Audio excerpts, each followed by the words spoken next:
रउआ लोगन के बीच में हमारी गीत जा रहल बा। हमें आशा ना पूर्ण विश्वास बा कि जरूर पसंद आई। एक खातिर हम राहुल रसिया रउआ सबके आभारी बनी। देखिए एगो दुल्ही अपना सखी से अपने मर्द के विषय में हाल बतावतिया। आजकल के मर्द भी थोड़ा सा दिमाग एक्स्ट्रा लगावले।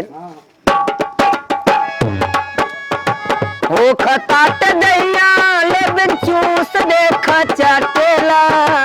ओ खतात दैया लेबिन चूस देख चाटेला। आय हो दादा कचा कच पियवा काटेला। आय हो दादा कचा कच पियवा काटेला। आई हो दादा कचा कच पियवा काटेला।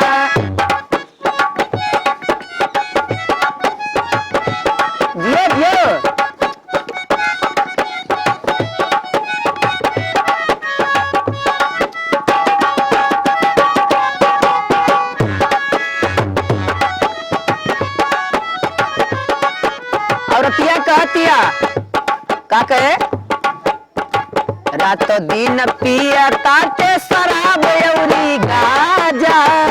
रात दिन पिया तारे शराब अउरी गाजा।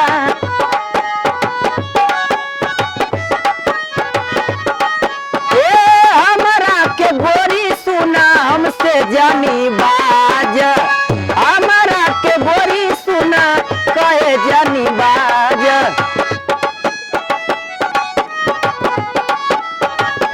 दुल्हिया कहत बा कि सखी का कही अगर केहू से बात करी त अगर केहू से बात करीला बहुत आके डांटेला।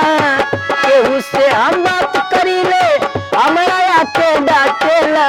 आय हो दादा कच कच पियवा काटेला। आय हो दादा कच कच पियवा काटेला।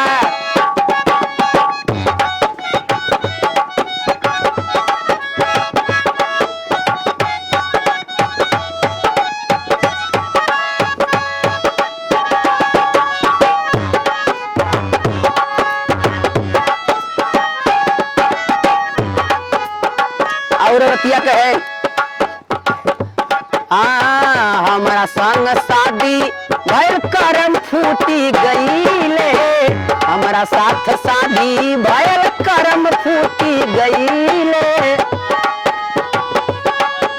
लड़किया कहती अपना सखी से बतावतिया ओ हमर माई बाबू इनकर साथी धरईले। हमर माई बाबू ये कर साथ धरईले।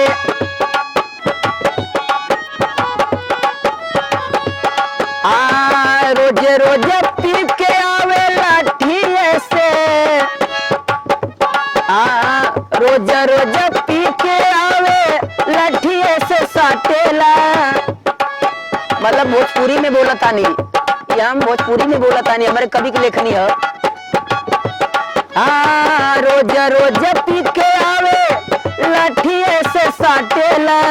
आय हो दादा कच कच पियवा काटेला। आय हो दादा कच कच पियवा काटेला।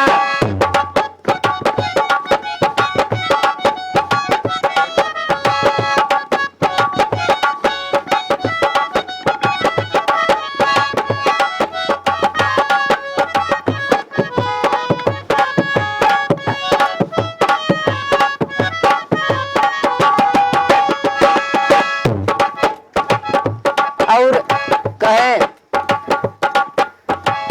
ओ मारी मारी तोड़त रहे मारी मारी तोड़त रहे मोर करी हैया। मारी मारी तोड़त रहे मोर करी हैया।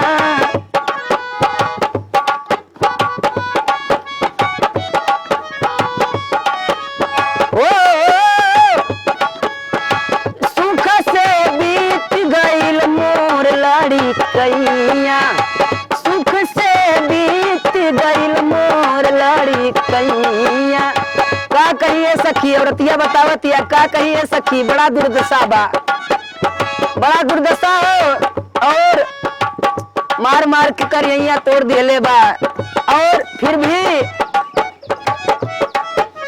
लड़कैया सुख से बितल।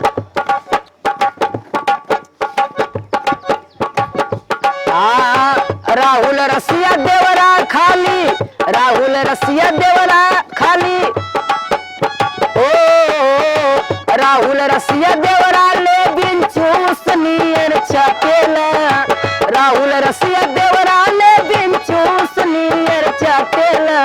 आय हो दादा कोचा कोच पियवा खाटेला, आय हो दादा कोचा कोच पियवा खाटेला।